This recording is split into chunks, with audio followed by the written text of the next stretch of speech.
ఒకటి కంటే ఎక్కువ ఎన్నో మారులు చేసిన పాపములన్నిటినీ క్షమించిన దేవా.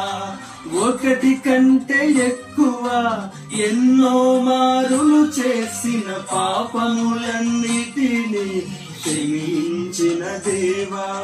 పరిశుద్ధతతో నన్ను నింపితివయ్యా, ఆత్మతో నన్ను నడిపితివయ్యా. పరిశుద్ధతతో నన్ను నింపితివయ్యా, ఆత్మతో నన్ను నింపితివయ్యా. నీకే